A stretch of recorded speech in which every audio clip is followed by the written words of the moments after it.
Welcome back to part 5 of What If Hinata was the sensei of Team 7. Please make sure to like and subscribe as it helps me make more videos. As always, link to the fanfiction is in description.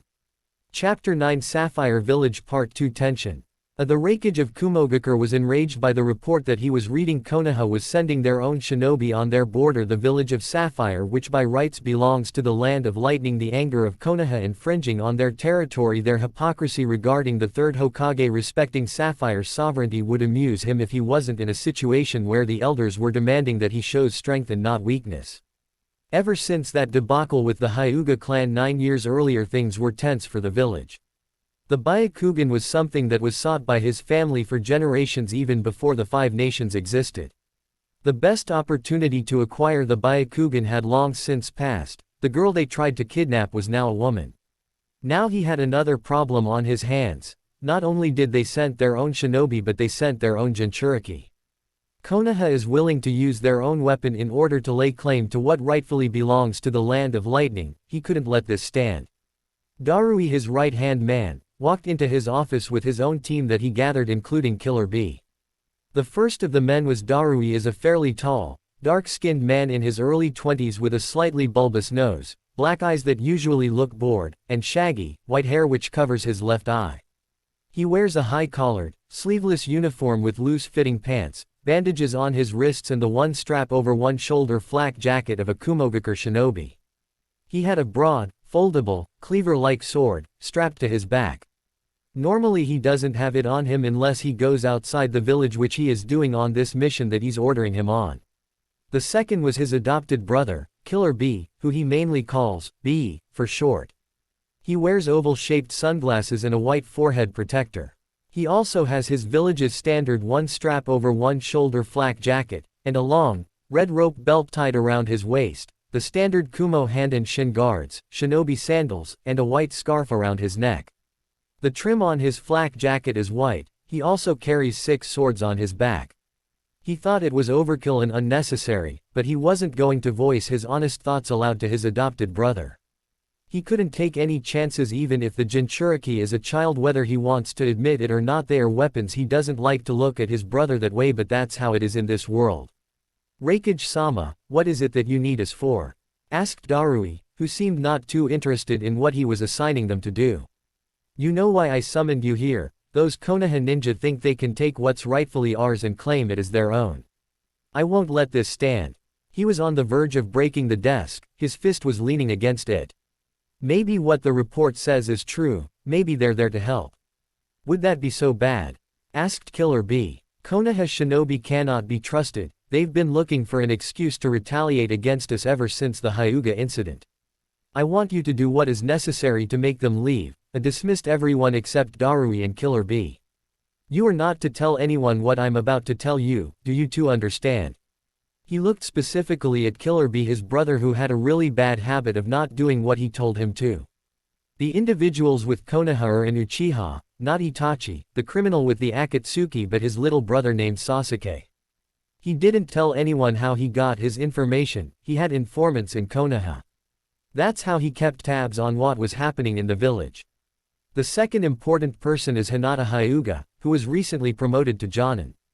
Darui looked surprised. It wasn't common for women in Konoha to be promoted to Jonin in his village. He didn't care who was the most qualified. He felt it was foolish for Konoha to have such stupid traditions regarding women. Women, in his experience, can be just as capable of being deadly warriors, deadlier even as men in some situations. What I've heard, Hinata is quite a beauty and rogue ninja fear when they hear her name. They call her the Lioness, said Darui. She was the last person he wanted to fight against. She wasn't a weak opponent, probably the strongest out of any of the ninja in their group, and she was only 19. Who is the most important, and why do you need me, brother? Asked Killer B. He didn't want to send his brother out, not against a child, but he couldn't take any chances, especially if the child was capable of using his tailed beast. The last person is Naruto Uzumaki, the son of Minato and Kushina. They both looked shocked. The fourth Hokage's son, along with possibly the strongest woman Konoha has ever had, other than Tsunade. The bloody habanero was more feared in some villages than even the yellow flash. If their son is anything like them, he is a dangerous enemy that should be eliminated before he could become a danger. Why is the boy named Uzumaki, and not after his father? His right-hand man asked him. I don't know, it's probably a tradition among the Uzumaki clan, or maybe the simpler reason is that they did it to protect the boy because of the number of enemies his father made in his lifetime. It hasn't stopped me from obtaining information through my contacts, however, they've been less frequent lately because how many of them have been unwilling to feed us any more information due to how frequently they've been killed. Both men absorbed everything he said. He was glad he didn't have to repeat it. You will take your team and drive those shinobi out of the Sapphire Village by any means necessary. It wasn't a request, it was a command, and they knew it. They left his office. It'd be so much easier if he could go out and take care of it himself. But those days are over. The days when he could go on the battlefield as the leader of an entire nation required more than brute strength. He believes in his shinobi. He believes they will succeed somehow. He would not allow those Konoha upstarts to claim territory that rightly belongs to the Land of Lightning. Darui walked alongside his peers, each leading a team of genin. One of them was a man named C. C is a man in his early 20s with dark eyes and short, blonde hair which he wears parted in the front. He wears the standard attire of the Kumo Nin, a sleeveless, black shirt with a one strap over one shoulder white flak jacket, black forehead protector, characteristic black, elbow-length arm guards, and the red and white Kumogakure shin guards along with a pair of sandals. So we're being sent to deal with some brats from Konoha and their Jonin. The nerve of these Konoha dogs. C said contemptuously. C hated Konoha and its shinobi with a passion. Darui didn't have any strong feelings one way or the other about them. He figured they're just like his people, following orders. Those damn Konoha shinobi have some nerve, said Karui, angry that they were even near their borders. See, if we're going to do anything about them we need to have a cool head, Samui, his older sister said scoldingly. She was the oldest of the group, a woman in her mid-20s, tall, fair-skinned with a curvaceous figure who generally wore a stoic, aloof expression on her face. She had blue eyes and straight, shoulder-length blonde hair cut in an asymmetrical bob style. She wore a very low-cut outfit that displayed her sizable cleavage, with mesh armor underneath, a short skirt, and red hand guards. Her boots were high, and she wore a modified Kumogakure flak jacket that covered her stomach only, similar to a girdle. Karui is what most would call a hot-headed. She is a dark-skinned kunoichi with long spiky red hair and amber eyes. She is flat-chested. She wears a long, short-sleeved dress with frilly edges, complete with a Kumogakure flak jacket, two simple yellow earrings, fishnet stockings, thigh-high boots with white soles, and a forehead protector which she wears like a bandana. She also carries a long sword on her back. We should seriously be cautious. Those Konoha ninjas should not be underestimated, said Omoi cautiously. Unlike Karui, he does not let things get to him easily. Omoi is a young, dark-skinned Kumo nin with short, spiky, white hair and dark eyes accentuated with eyelashes curving upwards from the corners. He wears a dark outfit consisting of an overlong shirt with a hood, with red bandage hand guards, Kumogakure shin guards, and a black forehead protector along with a Kumogakure flak jacket. He is always seen with a thoughtful expression, as though always in deep contemplation and sucking on a lollipop. He also carries a long sword on his back. Fuck that Konoha dog. Most of them are just a bunch of brats. Karui said, brushing off Omoi's words of caution. This is the reason why you will never get a boyfriend. Omoi said, pushing her buttons. What are you just saying? She got in his face and grabbed him by the collar. I said you will never get a boyfriend. Not only are you hot-tempered, but I don't think any guy would be interested in someone with your personality, especially since you're flat-chested. He felt her punch him in the jaw. You shouldn't be fighting amongst yourselves, we're friends, right? Said Killer B, and they both stopped turning away. Yeah, Killer B is right, save your anger for the enemy. Darui added. It was genin versus genin.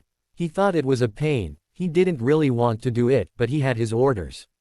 As you all know, there are ninjas coming to our borders in the land of Sapphire. We are to intercept them. Moments later, he paused and looked at the genin before continuing. Me, C, and Samui have a different mission. We will be intercepting the Jonin. You will do whatever is necessary to complete your mission. Killer B will lead you. All of them looked excited. Killer B was popular with the genin. I can't believe I'll be fighting alongside B-senpai, said a dark-skinned girl with short black hair. Her eyes were blue. She was taller than the other girls for her age. She was around 15, some questioned why she wasn't promoted yet. Some say she's overdue for a promotion due to her skills. Amiko gave it a rest. She said, I don't feel that way about him, you idiot. I think he's so cool, and I would love for him to acknowledge my swordsmanship skills. She had 6 swords on her back, and she was inspired by her mentor, Killer B. How did she manage to build 6 swords? No one knows, but her swordsmanship is unmatched by a girl of her age. She was stronger than many of the adults. He was still wondering why she still hadn't been promoted. Okay, that's enough B. You know what to do with your team. Let's head out, and whatever you do, don't engage with the Konoha Jonin under any circumstances. Now let's head out. They are in the rocky region near the border of the Land of Fire and the Land of Lightning. The group had been traveling for days with little rest. Everyone looked exhausted, so she ordered them to rest for the night. She had a lot to think about. There was a lot on her plate, being a leader of her own team and entrusting Naruto with hers. There was a lot at stake.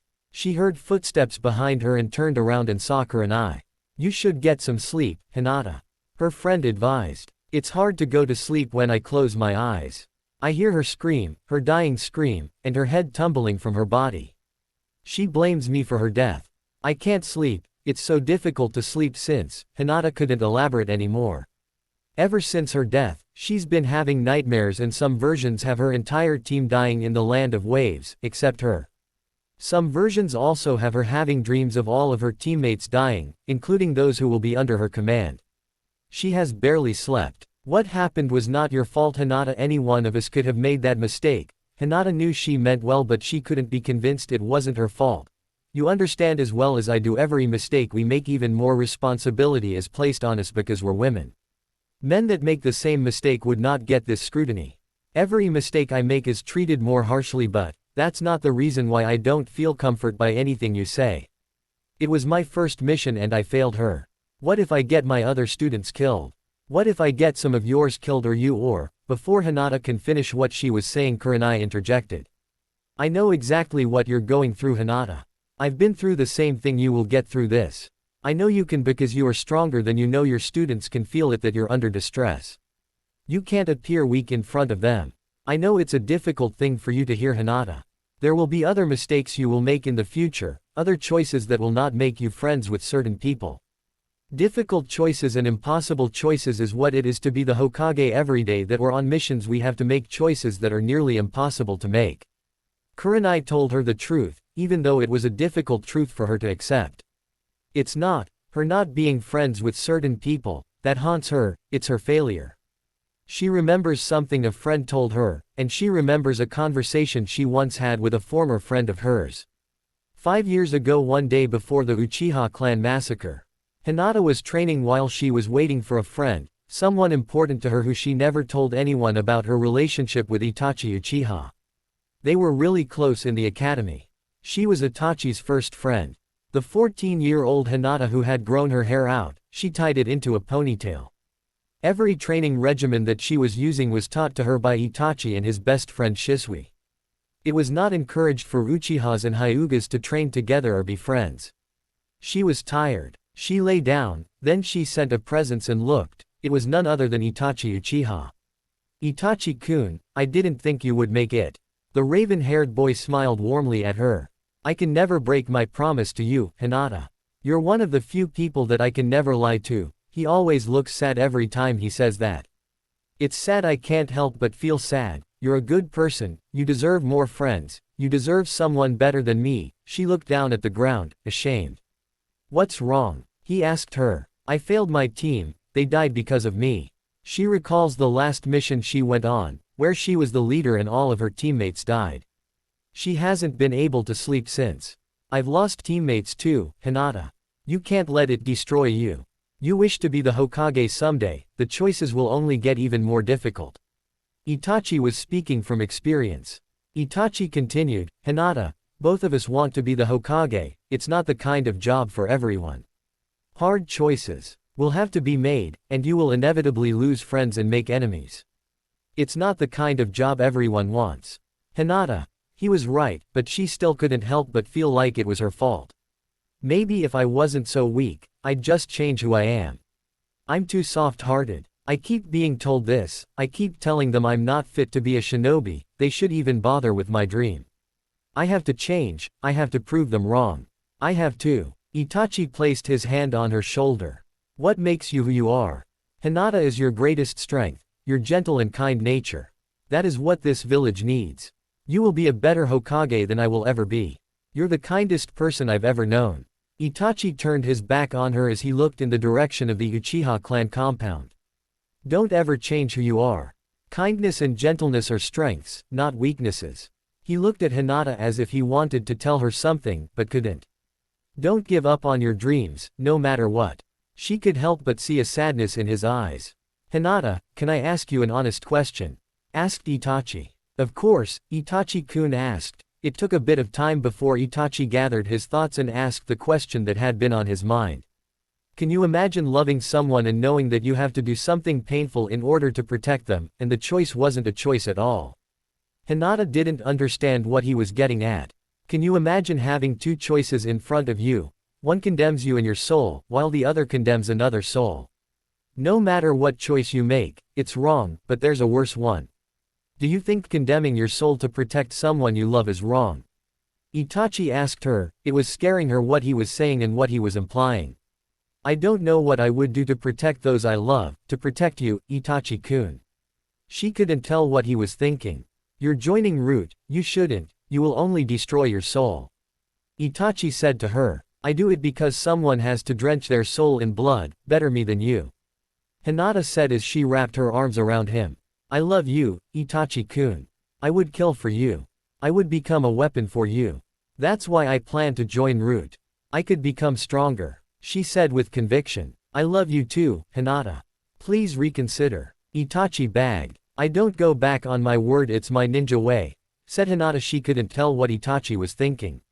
Then I have no choice, Itachi said to himself. What do you mean, Itachi-kun? Asked Hinata concerned. You said you'd do anything to protect the ones you love, right? I'll do the same. I'll protect you and Sasuke by any means necessary.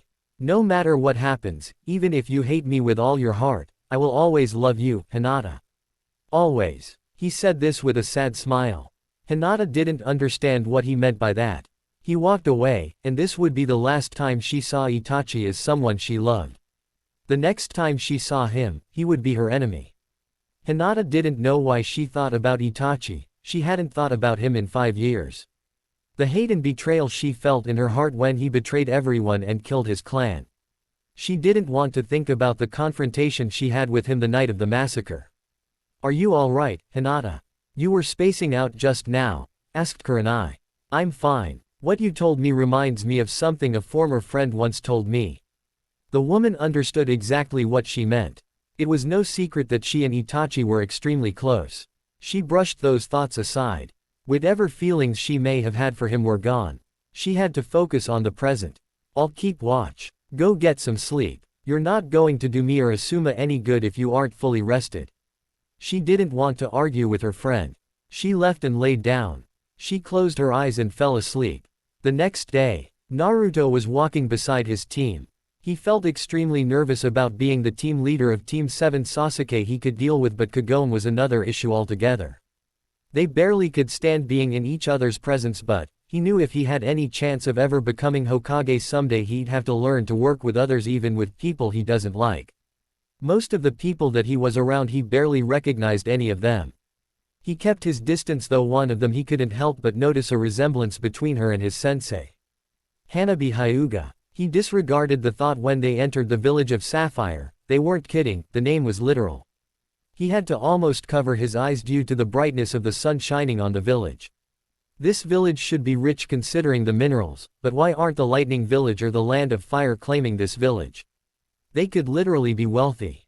It's called the Sapphire Village mostly because in the ancient past all the infrastructure was built with literal sapphire. In order to mine for sapphire, you would have to destroy what is considered a holy site, and neither the Land of Fire nor the Land of Lightning are dumb enough to start a war over minerals that can't be abstracted. said Kyubi, annoyed that he had to explain what seemed obvious to him. What Naruto saw was a statue that looked like Hinata. She looked exactly like her, except for the difference of having a tiara and a crown on her head. He saw villagers swarming around his sensei. Hinata looked confused. Oh my god. Our goddess has returned. The prophecy foretold of the return of Kana Hyuga, who will liberate us all from the tyranny of the Lightning Village. Naruto was confused. There was an elderly man who seemed to be in a trance. Hear me, our goddess has returned. Repent for your sins, otherwise, she will destroy you for all your sins you have committed. Repent now. Repent now. Naruto thought this old man was crazy. Our goddess has returned. Please, I will offer you anything here. You could come to my home. A woman who looked like she was around the age of 20 said, what is going on? Why are they treating Hinata-sensei like she's some sort of goddess?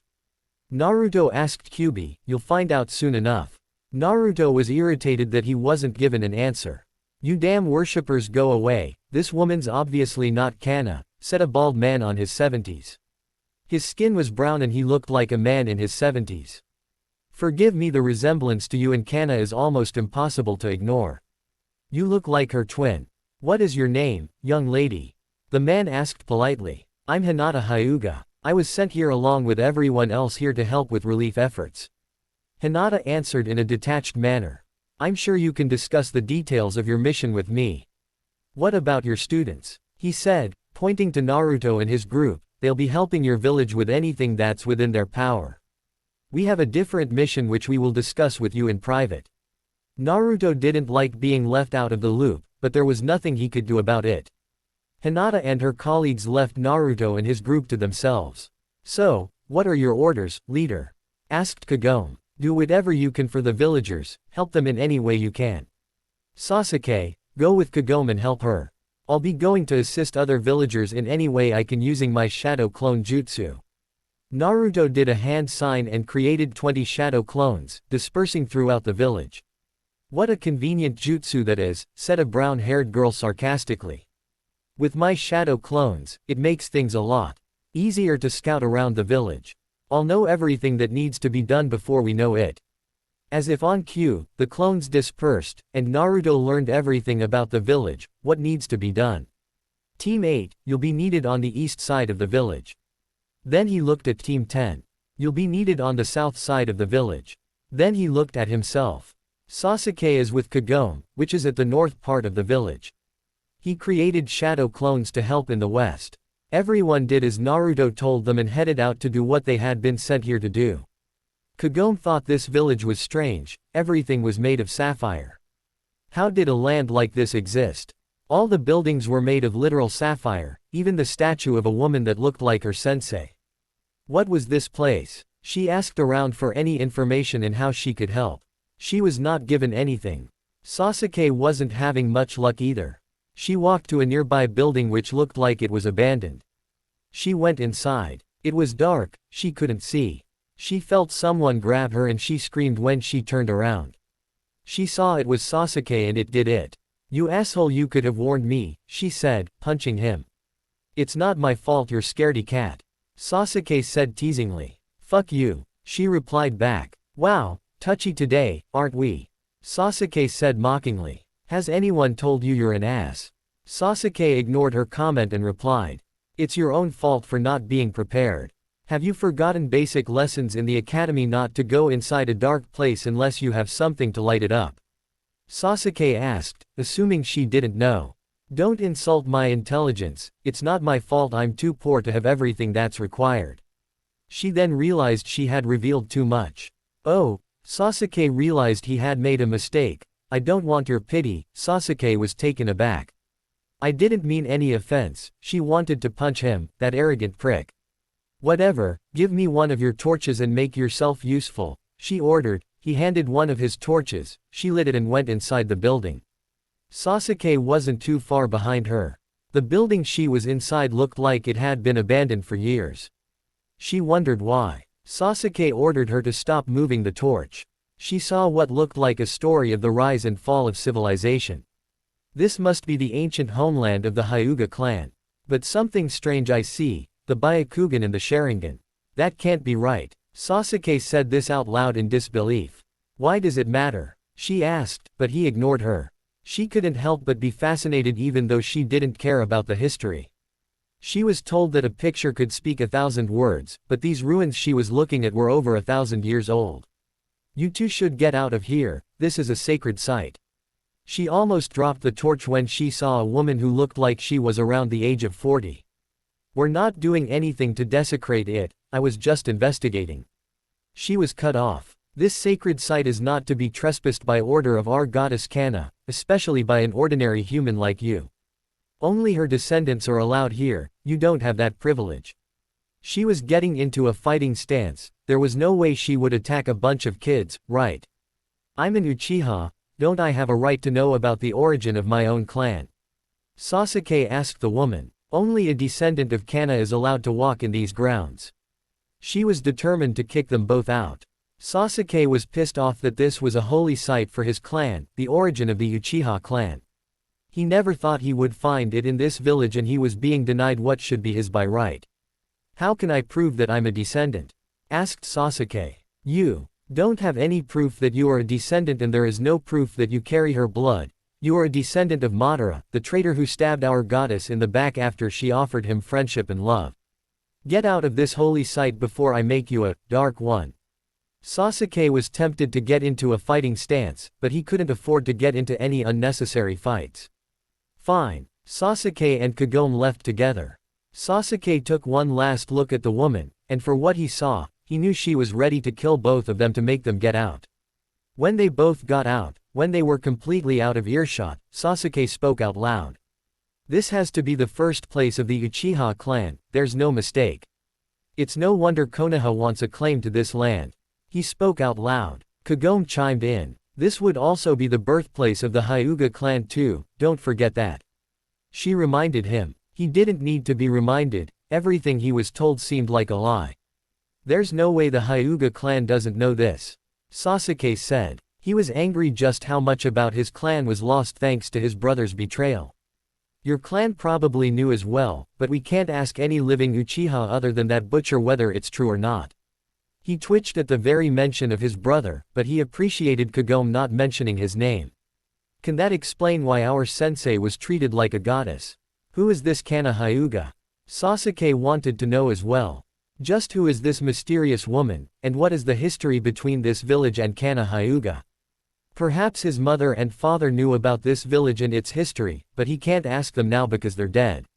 If he ever has a chance, he would get answers, even if he would have to force them out of Itachi about the origin of the Sapphire Village and how it relates to the Uchiha and Hyuga clan.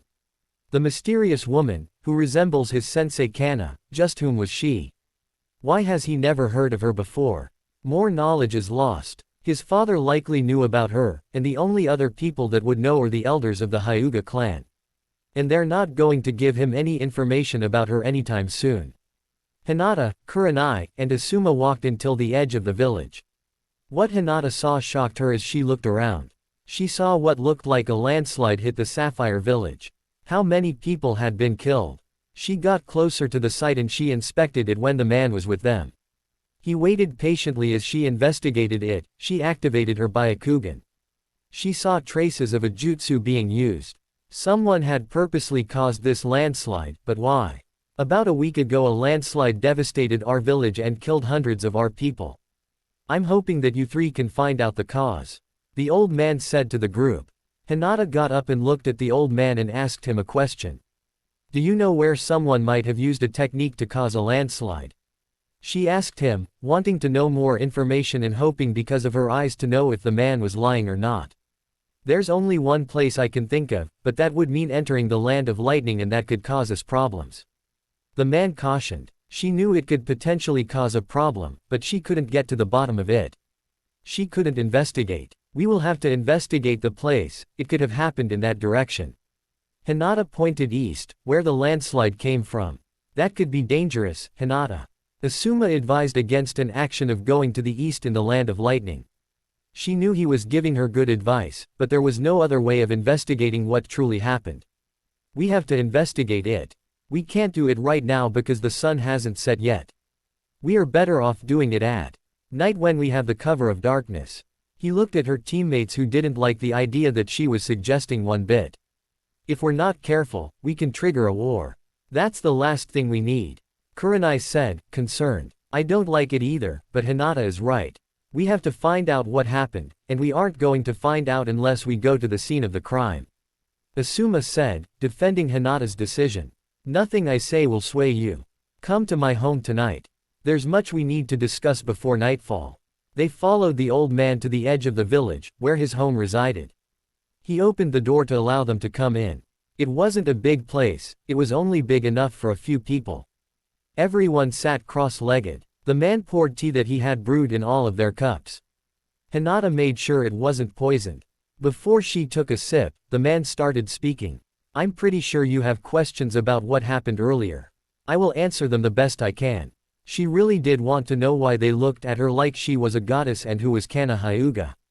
I still can't get over how much you look like her, but you're not her. Your voice is different and your mannerisms are different, and you don't wear a tiara on your forehead. A member of her clan hasn't worn a tiara for centuries. Why was that significant? Kana Hyuga, the queen of the Hyuga clan, is the most powerful woman that has ever lived. No member of your clan even comes close to her power. There was only two people that can compare to her, Hashirama and Madara. The kind of power that she possessed was that of a god. I was almost terrified when I first saw you because of the resemblance. There is no mistake about it, you are her descendant. Hinata didn't know how to react to that. There was no way. There is no historical records of Kana ever having children. Her looking like her has to be a coincidence. No evidence of her having children. I look like her. It's nothing more than a coincidence because she never had any children, according to historical records of the Hyuga clan. The old man laughed as if what she said was ridiculous. You actually believe that? I was alive at the time of Madara, Hashirama, and Kanabi when I was a little boy. I remember the look on her face when she obliterated all of her enemies, and the people of my village looked up to her like she was the reincarnation of a goddess. There were statues built in her honor, the ones you saw when you entered this village. When I was alive, she was a woman who ruled this village for 2 centuries, and her appearance didn't change. She was far older than anyone who lived in the village. It was almost as if she was an immortal goddess. Nobody knew her true age. She had not appeared for over 70 years, and nobody knows why. When you came, they assumed you were her. The man was shaken, looking at Hinata. She resembled someone who was a terror. There's no way she could have lived for over 2 centuries without aging. It's just not possible. I don't care how powerful she was. But there's no power within our clan that stops us from aging. She didn't age a day. She looked the same as she did when my great-grandfather was a boy. I can only trust what my eyes saw. Girl, the Byakugan queen lived centuries. She looked around the same age as you do now. Surely your clan has records of her being alive for centuries. There hasn't been a queen of your clan since Kana, has there? The old man asked. She had no time for this nonsense. She spoke calmly but sharply. My clan doesn't have a Byakugan queen. It's a myth, just like the Byakugan princess. The man looked at her. She couldn't read his expression. You are wrong, girl. You may reject who you are, but you are the Byakugan princess. She didn't want to debate this. This was not her mission. I'm not going to debate this. I'm not here to debate what I am. I'm on a mission and I'm going to complete it. Now, tell me, is there anything you would like to add that would assist us on our mission? The man looked like he had nothing more to say. She finished drinking the tea, and her team got up to bid him farewell, but not before he said one last thing. When you have a chance, you should visit the holy site that tells about the history of your clan. Since you are her descendant by right, you have a right to enter. Don't throw away such an opportunity to learn about your heritage. She didn't care about her heritage. The only thing she cared about was the mission. She didn't acknowledge what he said and walked away. She's going to meet with her team along with all the others and inform them about their mission. Hanabi looked at her sister. It was so difficult to be so close to her, but she felt so far. Hinata didn't even acknowledge her existence. She looked at everyone but her before she spoke. Our mission has gotten more complicated. Me and your senseis are going to investigate in the east outside the village where the landslide came from. We are entering the territory of the Land of Lightning. If you don't hear from us by tomorrow, you are to return to Konoha. Do you understand me? Hinata said, looking at everyone in the group, but then when she looked at her, she felt like Hinata was looking straight into her soul. We understand, said Naruto with hesitation. Whatever you do, don't engage with the enemy unless you absolutely have to. Don't take unnecessary risks. This is an order from your senseis. Don't argue with me. Do not engage the enemy unless you absolutely have to. This disgusted Hanabi. These did not sound like the words of a Hyuga, they sounded more like those of a coward. So we're just going to run away like cowards. Whatever happened to your pride as a Hyuga? Hinata looked at her coldly and spoke in the same manner that she looked. We're on a mission and dying for pride is for fools. Your so-called pride is meaningless. When you're dead, you will follow orders or I will make sure to report to the Hokage how your pride endangered your team. Do I make myself clear, Hanabi? This was the only thing that she had to say to her after all these years. She couldn't do what her father asked and stay calm and emotionless. Is that all you have to say to me after all these years? Hanabi shouted at her sister. You can't say anything, can you? Because you know I'm right, I will never follow your orders, you're not my sensei. Everyone was shocked. The normally calm and collected Hanabi was shouting at Hinata. Nobody knew they were sisters. Hinata walked slowly and slapped her hard across the face. This isn't the Hyuga compound, girl. Nor is it the academy. This is the real world. These are life and death situations. You disgrace your sensei by acting the way you do. Another lecture Hanabi continued. You act all high and mighty, you act like you're better than everyone else from our clan but you're no different from them, you're exactly like them. How dare you? You've barely spoken to me in 9 years. Everyone didn't want to get between the two of them. We're on a mission. Whatever grievances you have with me, we will handle it after the mission is over. Hinata turned her back on her. No, she wasn't going to allow it. No, we'll discuss this now, you'll just ignore me again, just like you always do. She looked at her. If I indulge in this, will you do as I tell you? Hinata asked her coldly. Yes, Hanabi answered. Leave us now, all of you. This is between me and Hanabi. Everyone dispersed. It was a few minutes before Hanabi spoke. I shouldn't have to wait for a mission to speak to each other, sister. Hanabi said in a softer tone. We have nothing to discuss, your father made it clear how he feels about me. You are his ideal daughter. What else do we have to discuss? Other than blood, we have nothing in common. That hurt Hanabi, hearing that. All I want is my sister back. All I want is for us to be a family again. Is that so wrong? She felt tears fall through her eyes. She didn't care if she appeared weak, she wanted her sister back. She missed being close to her. Ever since she had left the compound 8 years ago and barely spoken. You want your sister back. The weak and meek girl that your father hated. He always praised you and always said that's my daughter. Do you want me to go back to that sister? I will never be that girl again, I will never be in your shadow. I will never again be compared to you, Hinata said with venom. Do you hate me that much, Hinata? Hanabi asked her honestly. What has happened to your sister?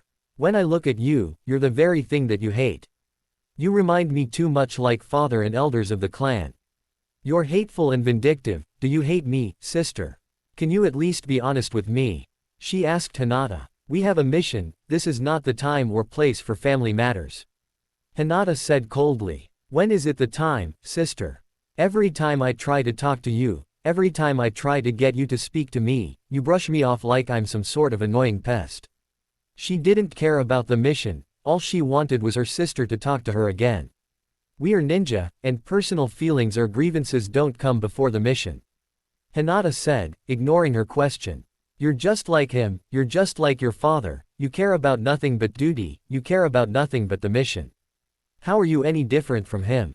How are you any different from those stuck-up good-for-nothing elders who are cold and detached just like them? Hanabi said angrily. Hinata had no response, so she turned her back on them. Focus on the mission, that's all that matters. She said in a detached tone. She walked away from her. She wanted her sister again, the family. When she looks at her sister now she's a stranger. Someone that is no different from her father, the cold and vindictive man Hanabi has grown to hate.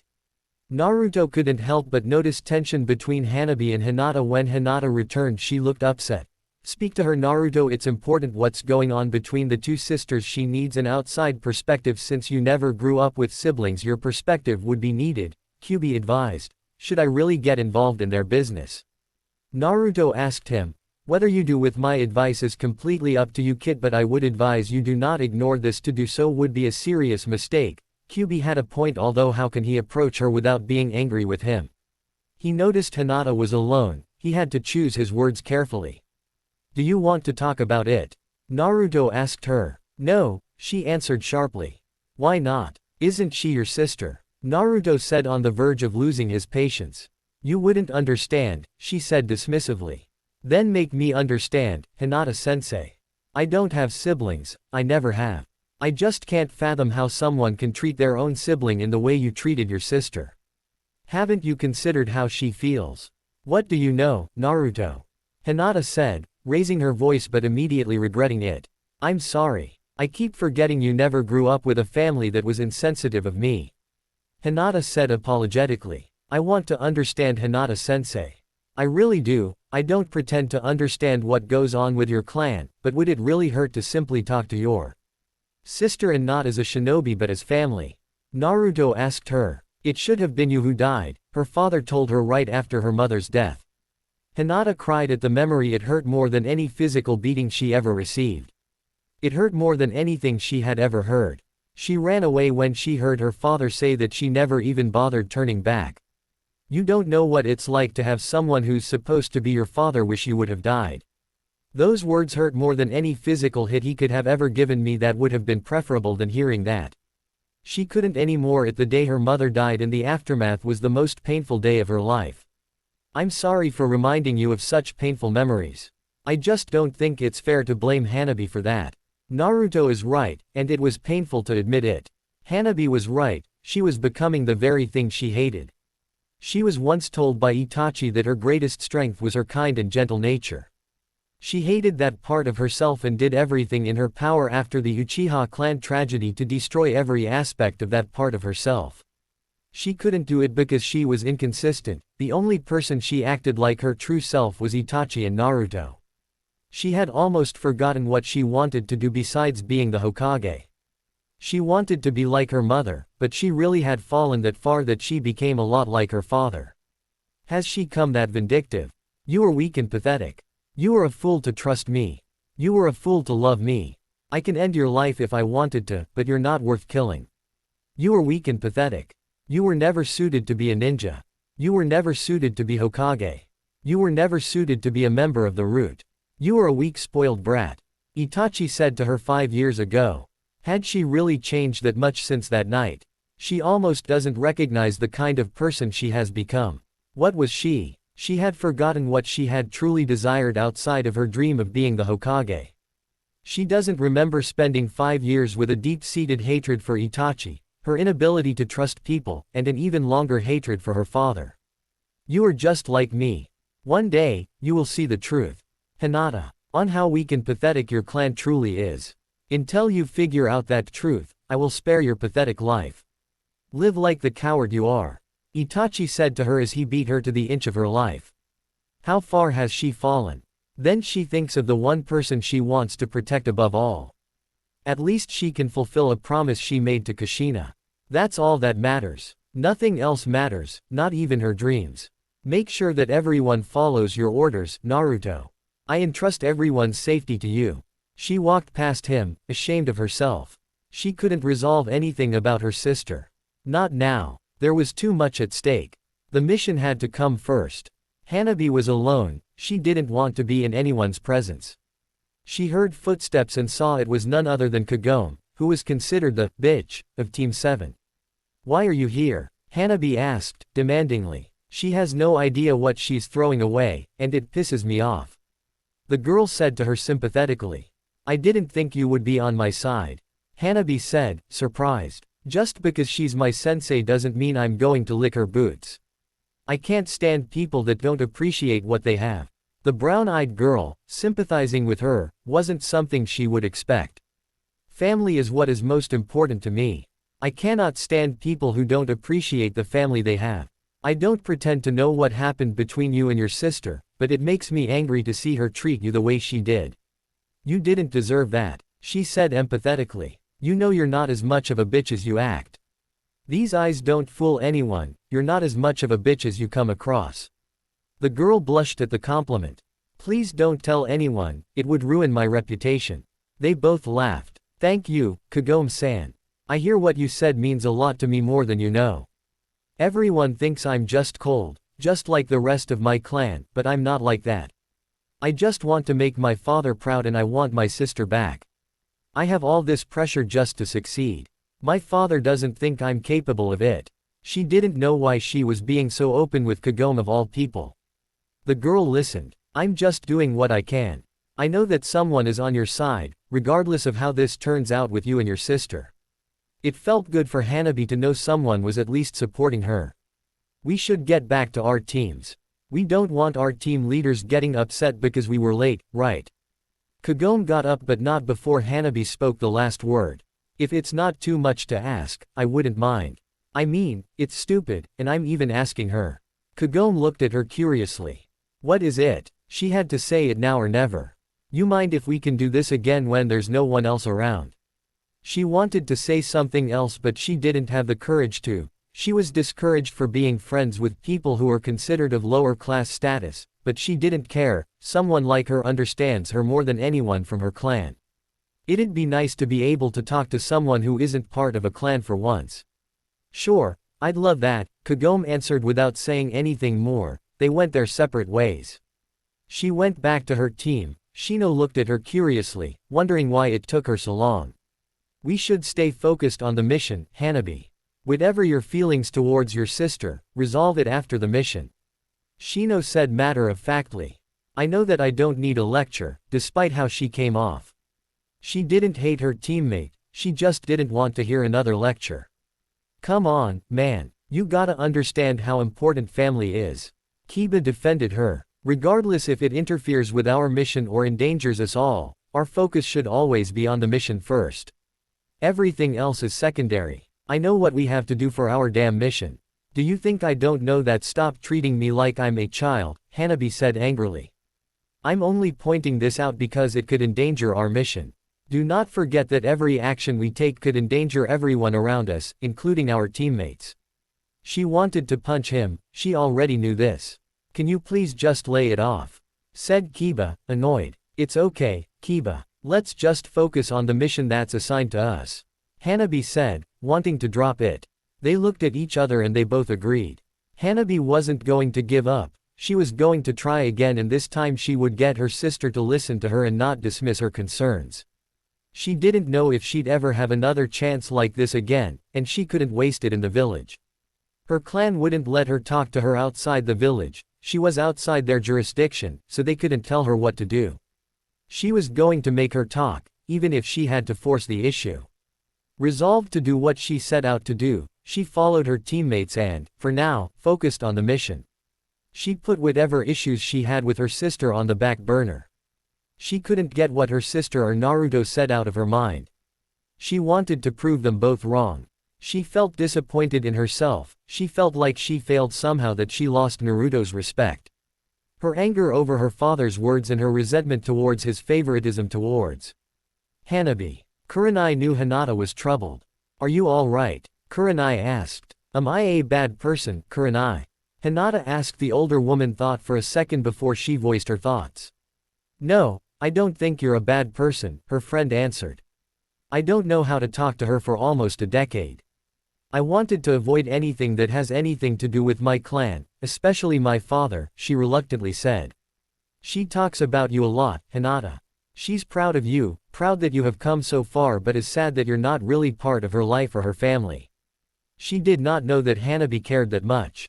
Do I really deserve that admiration considering how I've been acting? Hearing that she was just like the people of her clan, the way she was acting, the cold demeanor, the way she presented herself, she wanted to be the ideal shinobi. Hearing somebody tell you you are the very thing that you hate is not an easy thing to hear.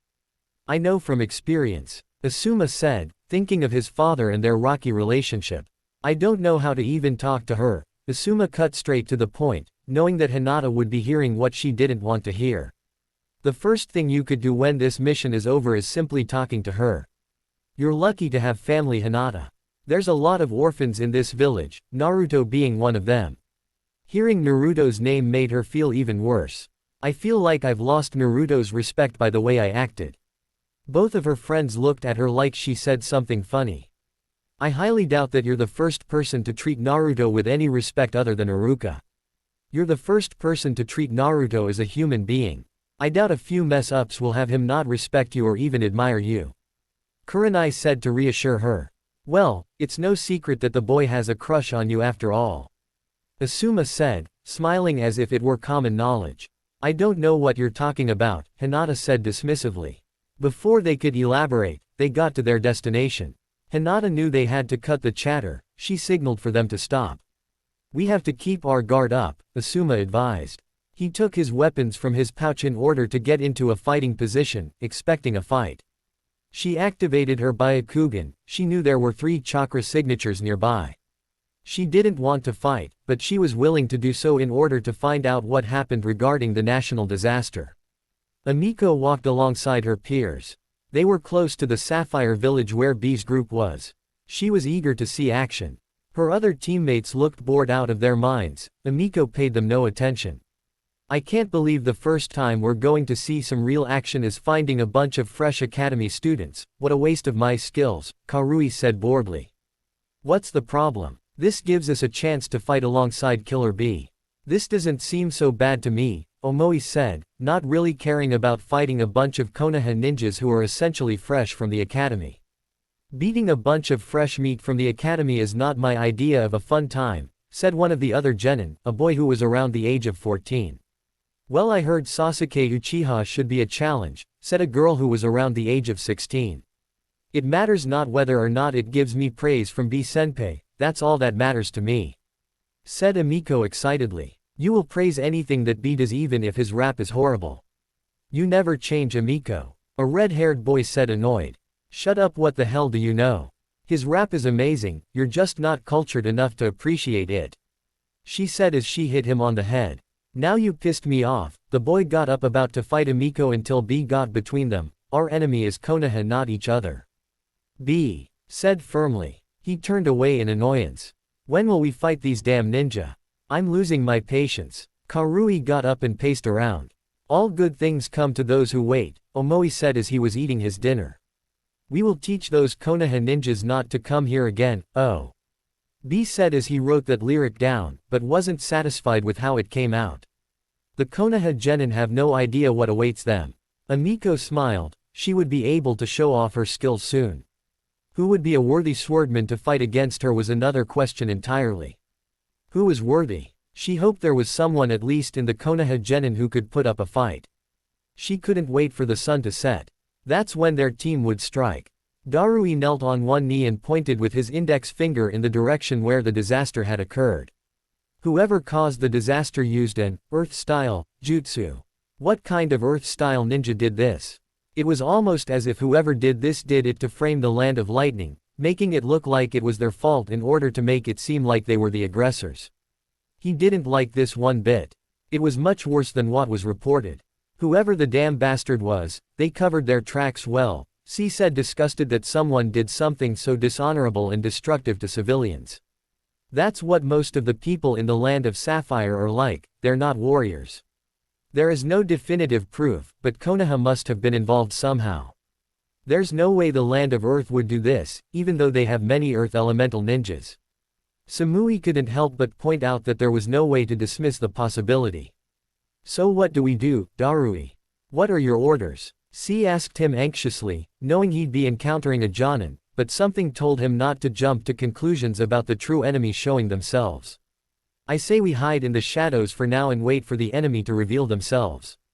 C didn't like the idea at all. He wanted to confront the Konoha Jonin head-on, but he couldn't go against his orders. I trust your judgment, there's a good reason why the Raikage entrusted you with this mission. Samui said to him calmly. It's a pain in the ass that we'll do a wait-and-see approach and only act if the enemy makes their move. Darui said reluctantly. He didn't want to do this plan, but he didn't want to have unnecessary hostilities between his nation and the Land of Fire. Something told him in his gut there was something more going on, and he wasn't going to make any hasty moves. His caution had helped him in the past, and it would help him now. We'll disappear into the shadows and wait for the right moment to strike. His team nodded, and they had in the nearby rocks. The sun would be down soon, so the sun wouldn't shine on their skin. One way or another, he knew he would get to the bottom of what happened. Naruto was on top of the highest building in order to see if any approaching enemies Sasuke and Kagome were helping him search around them. Naruto had a shadow clone cover the south side while he and Sasuke went east and west. Naruto covered the north himself. He couldn't help but feel like his Byakugan would come in handy in this situation, even though he didn't know why. You can trust your enhanced senses for that, you're not wrong. There are enemies approaching. Be on your guard, Kyuubi advised. He heard a girl jump, and she landed next to him. It was Hinata's younger sister Hanabi. Her Byakugan was activated. She looked at all the signs that Naruto had assigned to his team. He noticed immediately what she saw on the west side. There are enemies approaching, Hanabi said calmly. Thank you for informing everyone to get ready for battle. The girl couldn't help but make a comment. You're not my team leader, but I'll relay the message to everyone. She vanished. Sasuke and Kagome approached him. Looks like we're going to fight an enemy at last. I was getting bored doing these tedious watches. Kagome couldn't help but comment. Whatever, hopefully it won't be too boring. Sasuke added. One of the enemies you will want to avoid. You're not ready to fight another person who has a tailed beast inside of them.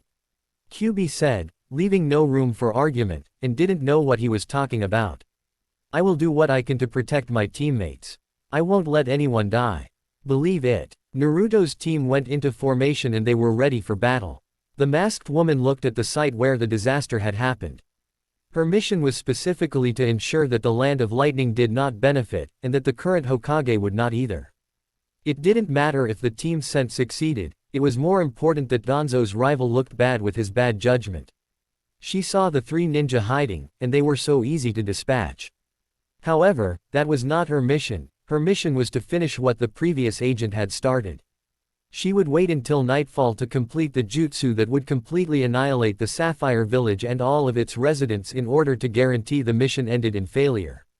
When she saw Hinata approach, she took out a scroll Danzo had given her. It would cast a powerful genjutsu that would bring out past traumas onto the surface and amplify them. The woman's hatred for the people of the Land of Lightning would be brought to the surface and amplified. This was an extremely powerful technique. It would keep both parties busy long enough for Root's plans to succeed, regardless of the outcome. Danzo would have his victory. Chapter 10 Sapphire Village Part 3 Resolve and Hatred. They were detected. Karui wasn't surprised the Konoha ninja weren't as dumb as they seemed. 12 vs 12. She thought it was overkill bringing Killer Bee with them, since he could solo all of them. The Raikage wasn't taking any chances, due to Konoha having a Jinchuriki among them. She was eager to test her abilities against the Konoha ninja. They all looked prepared. It seemed they had a Byakugan user amongst them. Karui was eager to test her strength. She was disappointed it was against a bunch of inexperienced kids, but that's to be expected in this line of work. My team will take on the one with the fat one. Everyone else scatter, you know what to do. Karui ordered, hoping they wouldn't contradict her orders. B didn't care, he just wanted to get it over with. He focused on his rapping and coming up with new lyrics. I'm disappointed I have to fight a kid. I want to get this over with so I could focus on my real passion, B said as he searched for the blonde-haired Jinchuriki. She had her eyes on the team with the fat kid, and her team was waiting for her orders. Go now, damn it. Let's beat these guys and get this boring mission over with. Karui saw the other genin scatter, her team ran towards their opponents. She was eager to get this over with. Choji was anxious when he was anxious. He usually snacked on something. It was a bad habit of his whenever he was scared. He wasn't a coward, he didn't know how to cope in any other way. He felt like a disappointment compared to his father. He was not brave and strong. This mission is such a drag, said Shikamaru, annoyed. Yeah, I can't wait to get this over with. I can't stand being in that girl's presence, said Ino, who was sad about Sakura's passing and to how insensitive Kagome was to her passing. Did you hear that? Asked Ino. Shikamaru signaled for everyone to be quiet. There are enemies approaching, we better get in formation now. They did not argue the point. They got in formation. Choji looked and saw a dark-skinned redhead girl who had a sword on her back. Her teammates were two other boys who looked around the same age as her. Do you got a plan, Shikamaru? Choji asked nervously. Of course I got a plan. You take on the red-haired girl, I will take on the silver-haired one that seems to be the smartest of the group, and Ino, you use your ability to take out the dumb one. Shikamaru was very good at analyzing his opponents. Out of all the opponents, why did he have to fight a girl? What, getting cold feet, fatty? The girl said insultingly. This pissed off Choji. If there's one thing you don't mention, it's his weight. I'm not fat, I'm big-boned. He yelled. He did his hand signs. Human boulder. He turned into a ball, which caught the girl off guard. She was barely able to dodge in time. He did another jutsu. He did a strong punch which the girl barely blocked with her sword. The sword was about to crack. She was surprised by his immense strength. Out of all the fat people have to fight, it has to be one with a clan that specializes in jutsus that burn calories. Great. Choji didn't listen, he just heard the word, fat, and got pissed off. He stretched his arm again. The girl dodged out of the way. He didn't let anything slow him down. He wasn't going to let the girl get away. The girl took a stance and unleashed a lightning-style sword attack. Lightning-style, lightning sword strike. He ducked, knowing that if he was hit, he'd be cut to pieces. Despite the sword being cracked, it could still do damage. He wasn't like Shikamaru when it came to brains or Ino. He had to come up with a strategy on the spot. How could he counter a style he wasn't equipped to deal with? He couldn't think for too long or else he'd be cut to pieces. He decided to use one of the techniques he was going to use in the Chunin exams. The girl looked horrified. She couldn't have blocked it, it was too fast for her. She used her sword to protect herself, but the sword shattered by the time he was done. He undid the technique and looked at the girl. She didn't look as injured as she could have been. He looked around him for any buildings he may have damaged. Luckily, he hadn't. His friends looked defeated already.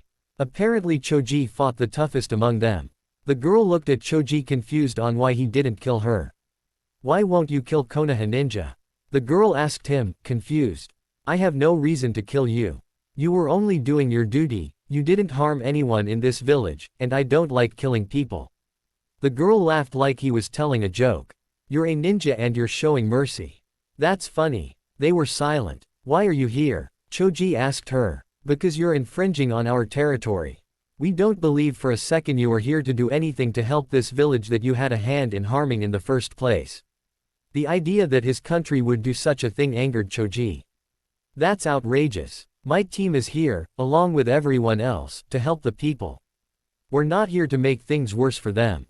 The girl looked confused. That's not what I've heard. Choji had no idea what to say.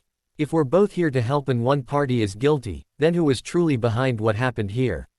Choji asked himself. Before he can indulge in his thoughts further, Shikamaru approached him and the defeated girl he looked disturbed. What is it, Shikamaru? Asked Choji. Our mission has gotten far more complicated. We got inform the others quickly before it's too late. Choji did not like the sound of this at all. What is it? Why do you have that look on your face like something has gone wrong? Asked Choji. I don't got time to explain. Ino will relay the message to everyone about what happened. He didn't know why, but he had a bad feeling like this mission was not going to turn out the way he expected it would. Stop fighting everyone, danger is intimate. Choji looked in the direction he was horrified. Same thing with the girl that he fought earlier. Whatever grievances they had meant nothing compared to the disaster that is vastly approaching. Sasuke saw a white-haired boy. There were others but he went towards him. Sasuke was curious about this person. He carried his sword on his back. Sasuke went towards his pouch and took out a kunai and got in a fighting position. He wasn't going to waste any time. He knew this was not the kind of opponent that would attack impulsively. He had to be cautious. So this is the Uchiha. I'm not going to lie, I'm disappointed, said Omoi, not impressed. I wouldn't underestimate myself if I were my clan's reputation, which is well earned. The man still didn't look impressed with Sasuke, but spoke. Your clan mustn't be that impressive if it was wiped out by one person. Sasuke was going to lose control. This was bait. He couldn't let anyone make him lose control of his emotions. He couldn't lose focus. The two combatants stood there. Sasuke was waiting for him to make the first move. Omoi was doing the same. Lightning style. Thunderbolt slash. Sasuke's opponent took his sword from his back and slashed lightning, headed right at him. Sasuke did a somersault and took another tool from his pouch and did hand signs. Fire style. Demon Phoenix Jutsu. A barrage of shurikens, he nearly dodged all of them. Sasuke knew he wouldn't be able to hit him, but that wasn't the plan. He ran towards him and kicked him in the gut. He knocked his opponent over, who jumped to keep his distance. He did it. Another jutsu. Lightning release. After image. Sasuke felt like he was seeing multiple Omoi. He was moving at lightning speed. He was hit once, not twice. Sasuke couldn't keep all of them. It was like fighting 5 of them at once. This opponent was far stronger than anyone he'd ever fought up to this point. Not even Haku in the Land of Waves was this fast with the ice mirrors. Sasuke had to figure out how to defeat him.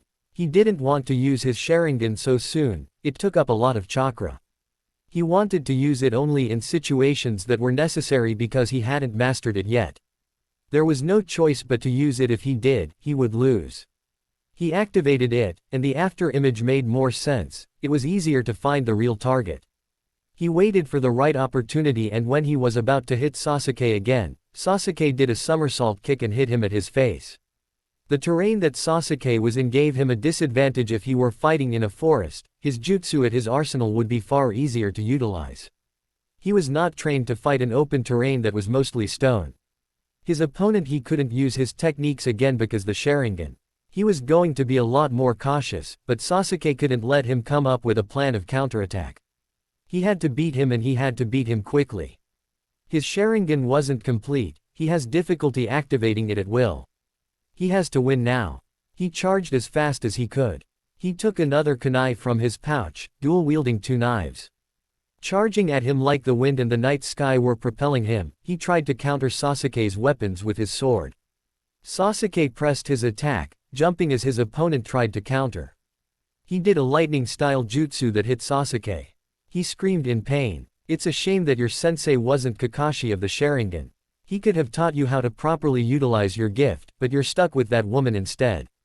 Doesn't that anger you? Said Omoi, disappointed that he wasn't the opponent he was hoping for.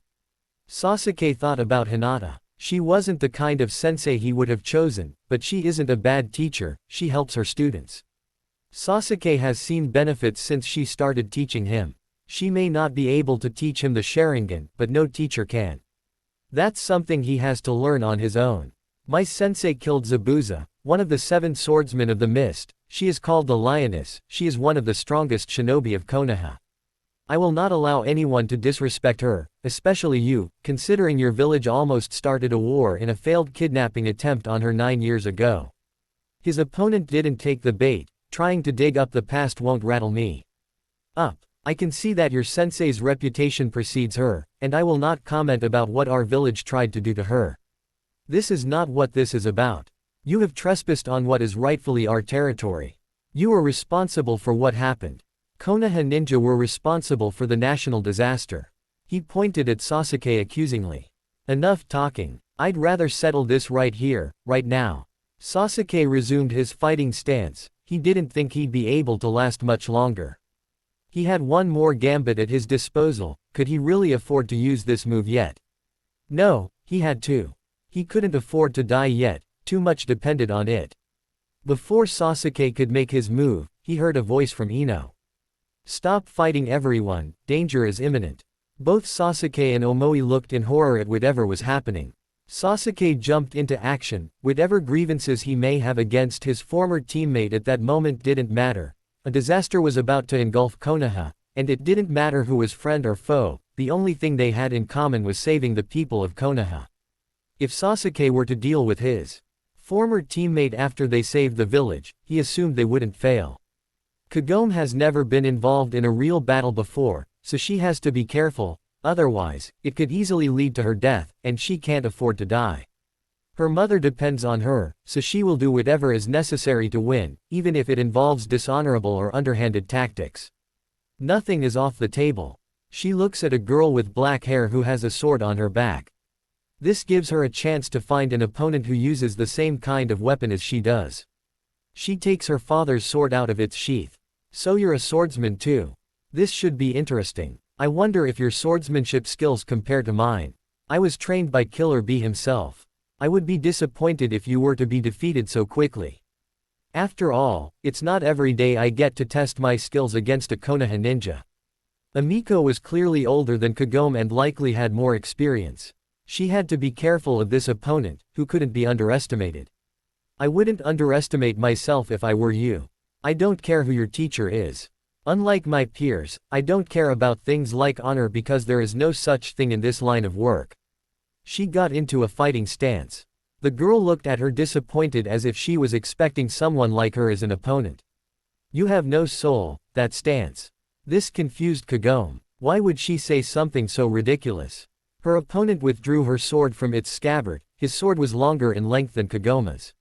He had greater reach, and from what she had gathered, her opponent had probably more experience and more arm strength at his disposal.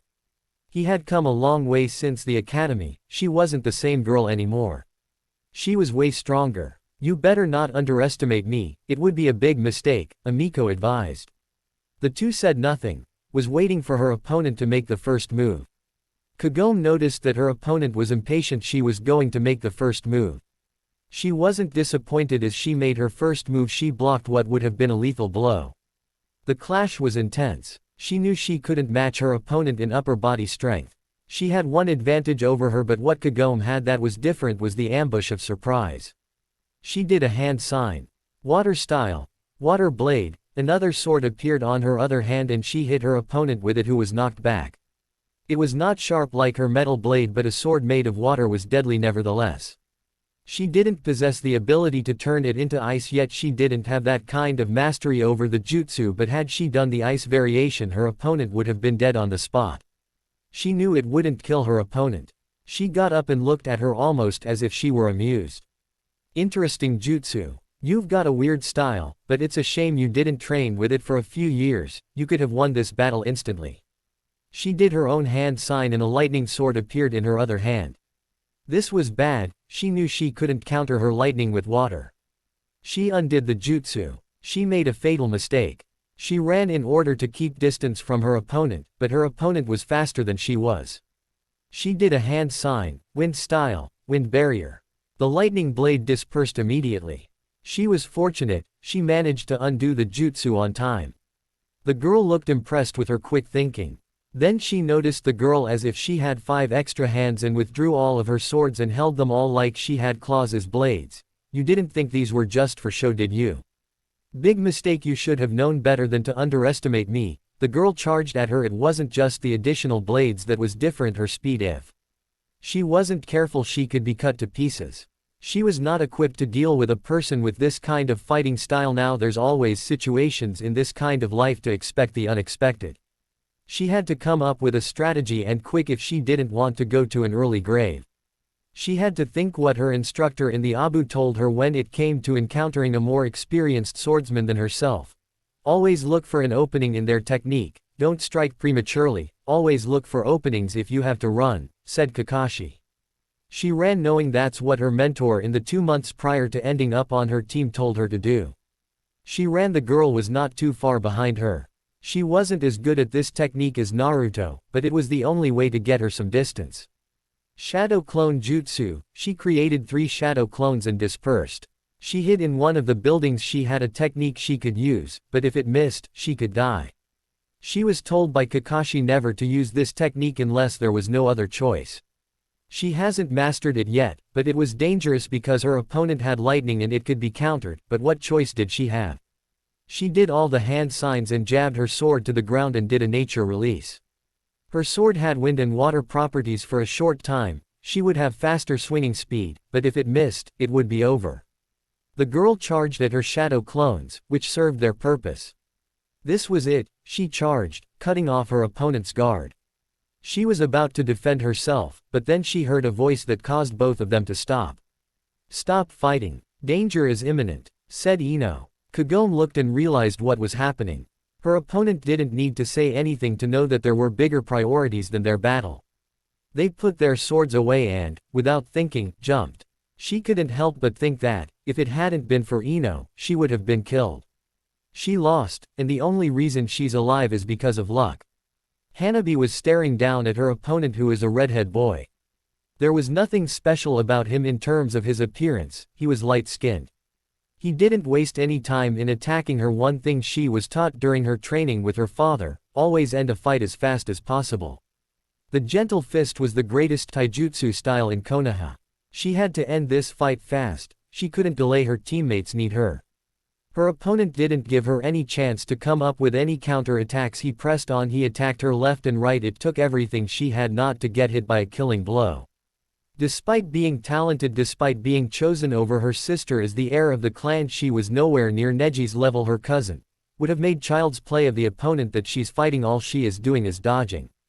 Her father would be disgusted with her. She knew why she felt fear. This opponent was after her for her Byakugan. Is this all you're going to do, you freak? Is this dodge?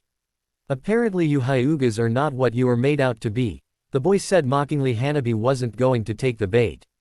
That was one rule in combat you do not engage in with the gentle fist. Never lose control of your emotions. 18 trigrams 64 palms, she struck with lightning speed. The boy couldn't dodge any of it. She hit him at all of his chakra points, which completely knocked him over. The fight was as good as over. If there's one thing she agreed with Shino, always end a fight quickly and never underestimate your opponents, always go all out. She agreed with that philosophy. But she noticed something off. The boy smiled, then she realized why. She looked behind her and barely defended herself when he was about to strike her in the eye. He was aiming for her eye. He was aiming to steal the precious Byakugan. You think I wouldn't know anything about your precious Byakugan? Even if the corpse that was given to my family turned out to be useless because we couldn't use the Byakugan because it was sealed, doesn't mean we didn't learn something about its limitations. That's the thing with you Hyugas, you think you're so superior because of your precious eyes. The boy smiled, thinking that he had won. She couldn't waste her time worrying about how he found out how to find weaknesses in the Byakugan. She had to find a way to defeat him. This technique she was going to use, she was planning on saving it for later, but she has no choice. If she doesn't use it now, she could potentially die and the Byakugan falling into the hands of the enemy. She couldn't let that happen. It was her responsibility as the next heir to secure at all cost, even at her own life. She got in her own stance and activated her nature release, something that was discouraged in her clan, but she wasn't going to take any chances. Lightning style 1.8 trigrams 64 palms. She charged that lightning speed even faster. He couldn't keep up. He fooled her once, but he wasn't going to fool her a second time. He tried to protect himself, but to no avail. She hit him in every possible place possible. The boy screamed in pain, and then when she did the final blow, he tumbled over. The fight was brief, but it took a lot out of her. She was breathing heavily. She looked at her teammates who already finished their fights. Their opponents were knocked out. When she looked at her opponent, she was horrified by what she saw. Her opponent was dead, his corpse was mutilated, it was barely recognizable, it was hard to tell he was even human at all. She didn't hear the voice that told her of the danger that was coming. She screamed and screamed and screamed. What have I done? What have I done? She cried. This is not what she is supposed to do. She's supposed to be stronger than this, supposed to be better, but she killed someone. Did she really have to go that far? She could have simply knocked him out. She didn't have to kill him. Her teammates tried to get her to move, but she didn't hear anything they were saying. She was a killer now. Nothing anybody told her would change that. She looked at her hands. She was shaking. She didn't want this. She didn't want to go on missions like this. She didn't want to kill anyone. She just wanted to be a normal girl. She continued to scream. Before she could do anything, she felt someone hit her at the neck and everything went black. He was advised not to fight, but what choice did he have? This person standing before him is a threat to his team. He had to protect them. Just think that there was someone else like him out there. I think you should run. You're not ready for this. QB advised. Naruto knew he couldn't run away. You should run away, kid. I'll look the other way. I'm not interested in killing boys, the man advised him. Naruto. He didn't know why, but for the way he said it, he was sincere. He didn't want to fight him any more than Naruto did. You're just like me, aren't you? You have something inside of you. Is there any way we can resolve this without fighting each other? Don't we both have the same goal? Naruto asked him. We're here to help the people in this village, but I have orders to make you leave by whatever means necessary. This is nothing personal, kid. He didn't want to fight him. Naruto knew that. Then what is it that we're doing wrong? Can you at least tell me? The man looked at him like he was baffled that he was asking what seemed obvious to him. My brother doesn't trust Konoha because he believes your village was responsible for what happened. We are here to help the people in this village. Naruto was conflicted. Something was off. He was telling the truth. Kit, I have a bad feeling that there are other forces at work here trying to make your mission a failure. Kyuubi said to him, concerned about what was happening. Naruto turned around, then saw the source of his concern, and he was horrified. The disasters happening to Hinata-sensei and everyone. Naruto jumped, not going to bother with this person who he had no grievances with. The village had to be saved, but how? His power was limited, he was nothing. I need all the power you can give me. I'll save this village by whatever means necessary. Naruto did hand signs. If I do this, your secret will be out. Are you sure you want to do that? You owe these people nothing. Naruto looked at the people of the village and his friends. He couldn't call Sasuke a friend, much less Kagome. But Hinata was there, and she was in danger. If he didn't stop this, she could die along with everyone else. I don't care. I can't let any of my friends die. I can't let Hinata-sensei die. Give me all the power you can give me. I beg of you. Kyuubi was surprised at Naruto's resolve and was impressed. As your body stands now, you cannot handle more than one tail. I will give you this much power. It gives you a chance to prove that I was right to trust you and do a leap of faith. Naruto, no other host before me, not even your predecessor, has ever done what you have done. I will believe in you, show me your resolve, Kit. Naruto felt his body engulfed in chakra, he never felt this much power. Even the power he had when he fought Haku seemed insignificant by comparison. It felt like drinking from a fountain of water. This was the equivalent of an ocean. He ran as fast as his legs could take him to the landslide. Could he really stop it with just one tail? No, Naruto couldn't think that way, he had to try. He couldn't let these people die, so much was at stake. If he didn't stop it, all his friends would die. Killer Bee was seeing a stranger without hesitation, risking his life for the village even if he was accused of being responsible. Even if his village was accused, he was still risking his life. He doesn't disagree with his brother often, but he knew the boy had no malicious intent. He didn't fight him, he abandoned the fight and went straight to saving the village. Instead, he was the first to see it. He knew the boy would fail without help, unlike him. He doesn't have the ability to use the full capabilities of his tail beast yet. As it stands, he's going to die. We should be helping him. Whatever light that boy has, it cannot go out so soon. He is way too young. He could be something that could help change the world one day. I sense it in him. He is different from the other Jinchuriki. His and Kyuubi have a connection. It's not as strong as ours yet, but it could be one day. Shouldn't we help him? Hachibi asked him. Killer Bee couldn't help but admire the boy's resolve. He had no desire to fight him. No, he was going to help the boy. There was no reason not to. He was going to do what was right. He was going to save the people in the village, even if he had to do it with an enemy. He would figure that out later. The landslide needed to be stopped. Naruto was trying everything to stop the landslide. It was too much even with the power of one tail. It was impossible to stop a landslide that was too big. Damn, if only I was stronger. Naruto said he couldn't stop even if his hands were melting. He couldn't stop, he had to stop it. What are you waiting for, kid? Get behind me and let's stop this landslide together. Killer Bee said. Long time no see, Hachibi said to Kyuubi. Don't get all familiar with me, we're only doing this because our host has a common goal, nothing more. Naruto didn't understand what was going on. Oh, you've become soft. Have you taken a liking to this kid?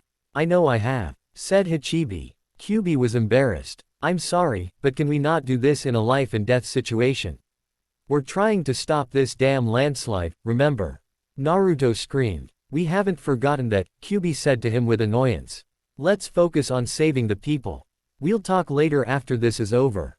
The man from earlier said. Naruto focused all his energy.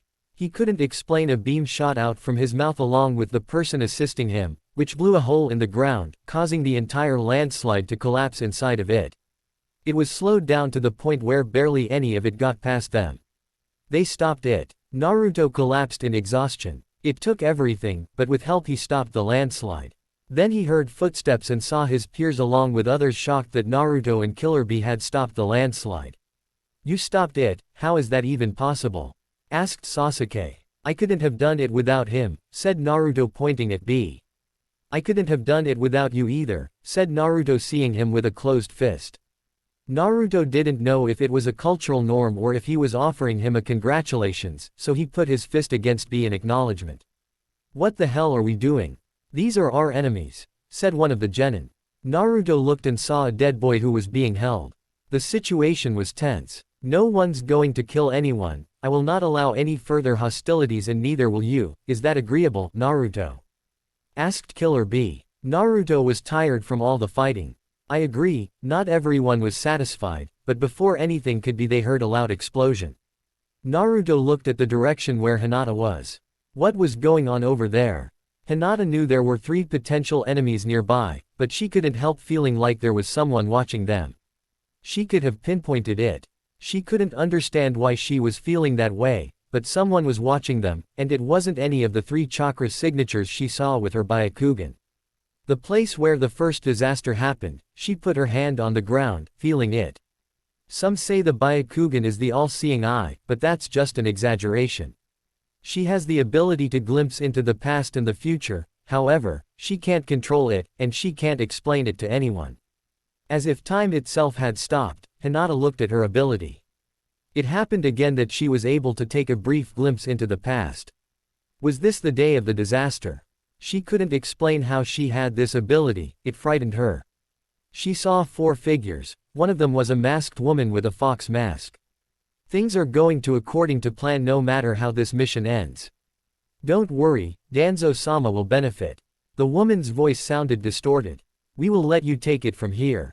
We will go to the other side, while those fools investigate this side. They will be oblivious to our true plan. Before they dispersed, the woman made sure to give orders. Danzo-sama specifically gave an order for the boy to be alive. Make sure he lives at all costs, or we will all face the consequences. Do I make myself clear? Her colleagues nodded in agreement and dispersed. Hinata was horrified. It was a trap. She looked across the landslide and saw that it had already collapsed on Naruto and her students. She took off without hesitation. She was not going to fail again. She couldn't fail again, she hadn't gotten very far. A brown-skinned man with white hair stopped her in her tracks. You, Konoha ninja, have been caught red-handed. You deliberately caused the first disaster and you have caused the second. 1. Even at the cost of your own soldiers, you would do this to the people of the land of Sapphire. You make me sick. You, Konoha dogs. She looked around her and saw Kurenai and Asuma also being approached by enemies, so she had to fight her way through them. She didn't have time for this. Her students could die. Her friend Naruto could die. Her sister could die. The enemies in front of her had no time to waste. She got into her fighting stance. She couldn't fail, not again. Despite the pain on her neck, she wasn't going to lose. She couldn't fail them. She couldn't repeat the failure in the land of waves. Out of my way. Hinata shouted. She wasted no time. She instantly activated her lion fist. It was not a technique she used lightly, but this was an emergency. Her opponent took out his sword. He calmly took her attack head-on. This opponent was nothing like Zabuza. He was many times stronger. She pushed him back. Lightning style. Lightning palm. She shot a bolt of lightning out of her hand. Her opponent countered with a black lightning bolt. It bounced, almost incinerating her colleagues along with his. This wasn't an ordinary battle. She struck with fury. Not only was her student in danger, but also her sister. She was fighting a ninja from the land of lightning. She hated everyone from there. It didn't matter who they were to her, they were murderers. Barbarians that killed her mother and tried to kidnap her. Everything that went wrong 9 years ago was because of filth like him. This man she was fighting. Out of my way, you cloud ninja scum. Hinata screamed. The man barely was able to defend himself, thanks to her quick and fast reflexes, making it difficult for him to deflect any of her blows. He was barely able to keep up with her speed. She was faster than any he'd faced before. Hinata didn't care if she'd killed every single one of those cloud ninja to protect Naruto, she would do it. He calmly deflected her blows. She didn't have time to toy with him, there was no time to play around. What is a Konoha ninja doing here? Darui asked Hinata calmly. I owe you no explanations, cloud ninja scum. Hinata said with hatred. She pushed him back. She was determined to kill him and every one of his comrades. The only good cloud ninja is a dead cloud ninja. The masked woman saw a perfect opportunity to use the Jitsu, a powerful genjutsu that would trigger something in Hinata's memory and cause her to go berserk. She opened the scroll. She placed her index fingers in her nose region on her mask and cast the berserk genjutsu. She would observe the results as she tested the jitsu, not thinking her first guinea pig would be Hinata. She wondered what kind of horse the woman would experience. Her nightmares and PTSD regarding what happened the day her mother died was no secret to the root organization. What kind of things would she see? She does not know. It was a nasty genjutsu that could potentially drive the person mad. Barely anyone understands the dangers of genjutsu. It's often underestimated and considered an inferior form of combat compared to its counterparts taijutsu and ninjutsu. That's why it was potentially the most dangerous kind of jitsu. Most can't deal with it. She waited for the jutsu's effects to take effect on Hinata Hyuga.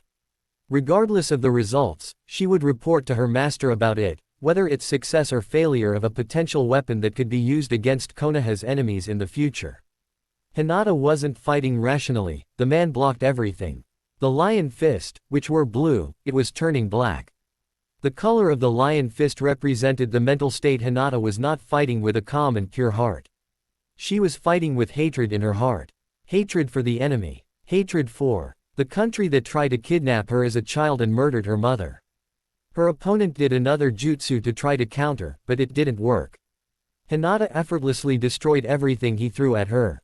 It didn't matter anything. She didn't hear anyone's voice except for the voices of the people who died the night her mother died. Her father's hateful words, her mother's dying scream as her life was ending, she heard nothing. Nothing mattered at that moment. Her opponent, who was no longer fighting, he was just trying to survive. Anger and rage were the only things she had. She didn't care about anything. Nothing else mattered but the death of every ninja from the land of lightning. If she killed every single one of them to avenge her mother, she would do it. Avenge me, Hinata, her mother said to her. Kurenai couldn't believe what she was seeing. Hinata was consumed with rage. Her opponent didn't understand why she was stopping. We both know if we don't do something, your comrade is going to die. Are you okay with that? She asked her opponent, who seemed to be the more rational member of the group. We're enemies, yet you're trying to help my colleague. Why should I believe you? The blonde-haired woman asked calmly, because my friend is going to make the biggest mistake of her life. I can't stop her alone, but you can help me get your comrade. Also, help me. The four of us together can stop her. I'm begging you, don't do this for her, do this for your comrade. She didn't know if this would work. She couldn't bear the thought of Hinata killing someone in a fit of rage. She had not completely gotten over her trauma. Just seeing the forehead symbol of the land of lightning was enough to set her off. See, stand down. Her comrade looked confused. Same with Asuma. You better give a damn good reason we should help these Konoha dogs. C yelled at his comrade in disbelief, not believing she was talking him into standing down. If we don't stop her, Darui will die. All of us together can stop her. He looked at everyone and reluctantly stopped. What do we do? Asked Samui, wanting to know what Kurenai had in mind. She's under the influence of a genjutsu. Someone used a genjutsu on her to trigger a PTSD episode. We have to undo that jitsu or we're all dead. None of you have any idea how powerful she is. Everyone looked at her and understood completely her reputation. It was well earned. I will be the one that will dispel the jitsu cause I am an expert on genjutsu and its applications, but you must help your friend in order to make that happen. All of us are risking our lives here. If we don't do anything, she will kill us all. Make no mistake, I'm not doing this for any of you, I'm doing this for her. I don't think you're doing it for my friend either. She knew this was the most reasonable thing that could happen. They all got in their fighting positions and went straight to their friend's aid. To Hinata nothing mattered, only the enemy. Everyone that wore that forehead protector form the land of lightning was her enemy. Every citizen, every person was an enemy. They would all pay for what they did to her mother. They'd all pay for what happened. The man was on the verge of collapsing. What's wrong, Cloud Ninja? Is this all you got? Are you used to butchering civilians? She said with righteous indignation. Before she can deliver a killing blow, she was blocked by C and Samui, along with Asuma. She felt an even greater sense of rage. The enemy. Why are you protecting the enemy? Hinata screamed, her sense of reasoning gone.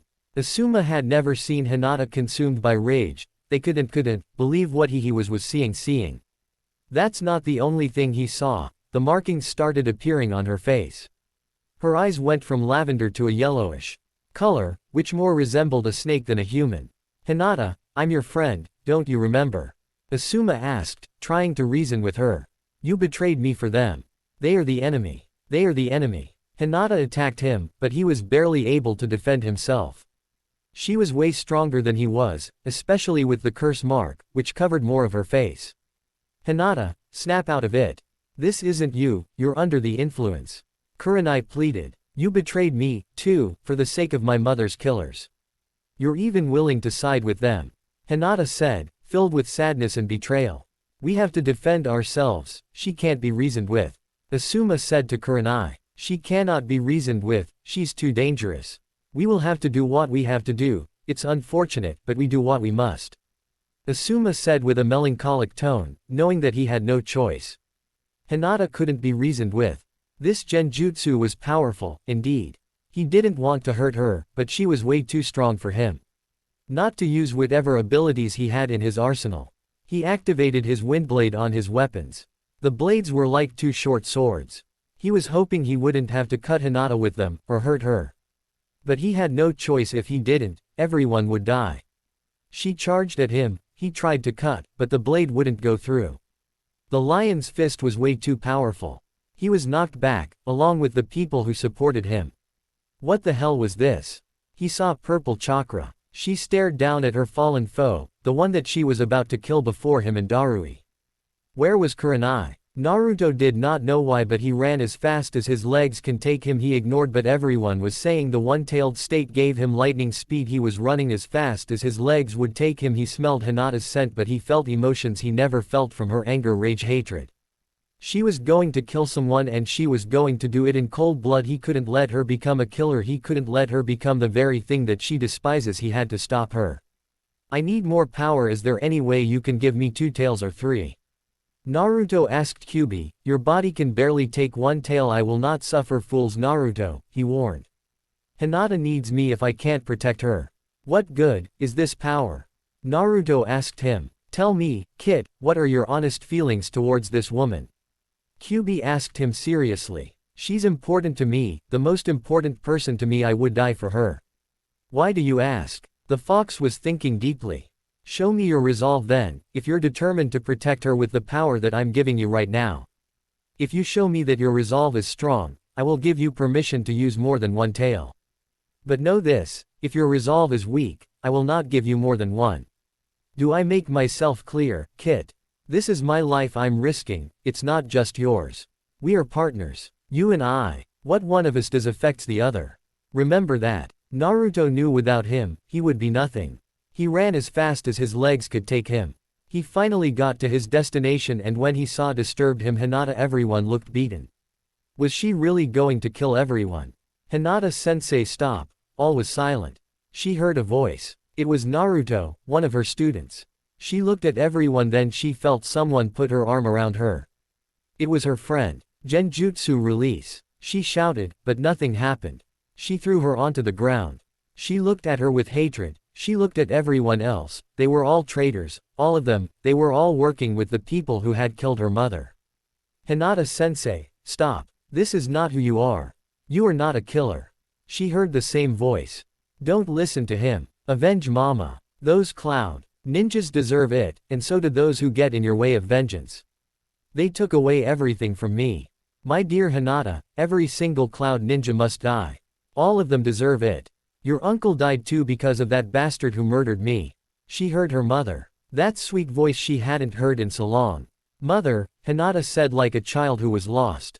Hinata-sensei, stop. You are not a cold-blooded murderer. This is not who you are. She heard that same voice. It sounded so distant. Don't listen to it. He's lying just like the others. She heard him again, louder this time. Hinata, you are not a murderer. You're one of the first people that ever truly value me as a human and accept me despite having Kyuubi inside of me. You are the first true friend I've ever had. Please, I'm begging you, stop. She turned around and saw the boy. She saw 2 people behind him, his parents Kushina Uzumaki, her parental figure, and Minato, the closest thing she ever had to a father. This boy was their child. Please look after my boy Hinata. He's not likely going to be good with girls, he's going to probably be really bad at eating his vegetables, and please make sure he goes down the right path. If there's anybody I trust with my son, it's you. She cried at that memory. She was 6 years old then. Her mother was right next to her when she said that. My daughter will be a good friend to Naruto. I know she will, she's a good girl. Kushina, she heard the two women laugh. It was a happy memory. It was the last memory of them together before the night of the attack, before everything changed. Don't ever change who you are. Kindness and gentleness is a strength, not a weakness, said Itachi. How is it my strength? I don't understand, Itachi-kun. How is it my strength? It has given me nothing. My clan looks at me with contempt. My father hates me. What good is my kind and gentle nature when it doesn't give me the respect that I need to be the Hokage? She shouted at him. Itachi got up. He looked at her with the saddest look. Those people don't deserve your time. You will have people someday that will appreciate you for who you are. You will have someone who will even love you for who you are. That is the Hinata I would want to be. The Hokage with this village needs is a kind and gentle Hokage, the kind that Minato was. These fossils, they think true strength is being ruthless and punching down at those who are weaker than them, but they are wrong. Those who are kind and those who are gentle, those who choose to do kindness to others and to show mercy to others, they are the strong ones. Hinata didn't want to believe what Itachi said, but she wanted to believe him. No matter what happens, Hinata, you will always be the most important person to me, and even if you someday hate me, that will never change. He turned his back on her. That was the last time she would ever speak to him, someone she loved. Ignore those memories, they're just trying to confuse you. My daughter, your enemies are in front of you. Kill them now, only then will I rest in peace, and only then will I forgive you because you failed me. My dear daughter, my pathetic daughter, Hinata cried. Hinata-sensei, I know you're strong, I believe in you. Stop. Looked and saw Sasuke, who caught up to Naruto. The boy, her friend Itachi, no former friend. Both Naruto and Sasuke were watching her. She was horrified when she was seeing. No, this is not what she wanted to become. She's not a murderer. Then she heard her voice of her mother again. Avenge me, my daughter. If it weren't for your weakness, I would still be alive, she said with that kind voice that had a coldness to it. Hinata-sensei, this isn't you. Please stop. Fight it, she heard Naruto say. Don't listen to him. He's with the enemy. Kill him, the woman said to her. No, I won't. I made a promise.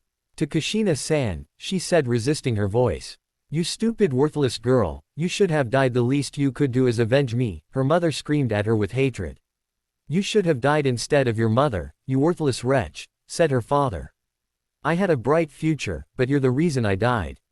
You worthless wretch. Mother was right. If only you had abandoned that mission and not played hero, I would be alive. You worthless piece of garbage, Sakura said spitefully. A worthless coward, said one of the elders. Please stop, Hinata said, tears falling. The voices got louder and louder, and louder. They wouldn't stop. She wanted to silence them, anything to get them to stop. Hinata screamed. No. She took a kunai. She wanted to silence the voices, anything to keep them silent. They got louder and louder. She stabbed herself again and again in the abdomen. She stabbed in other parts of herself as well. She cut her wrist, anything to get the pain to stop, to get the voices to stop. She was about to cut herself in the eyes and jab her kunai in her brain until she was knocked out and all went black. Naruto didn't want to do that, but she would have killed herself. It took him everything he had to do.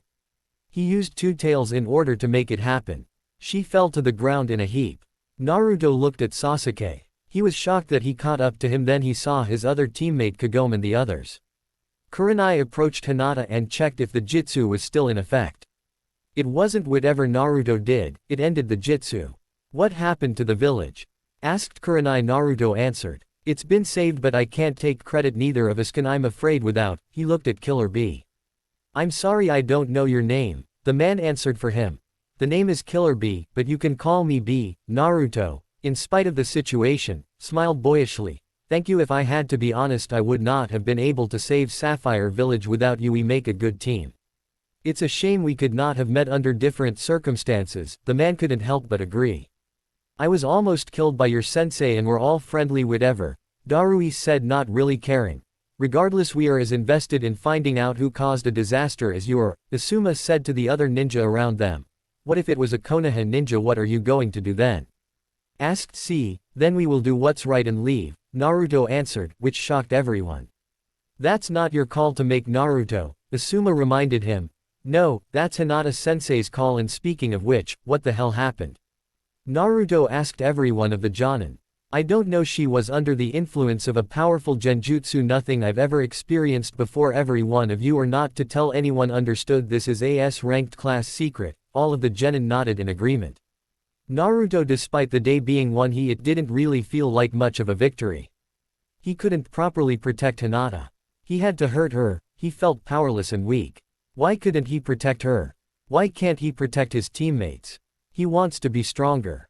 He feels weak. He was sick of being a pathetic boy. He wishes to be a man, so he never is hopeless again. Without Kyuubi, Hinata would have killed herself because she couldn't defeat the genjutsu.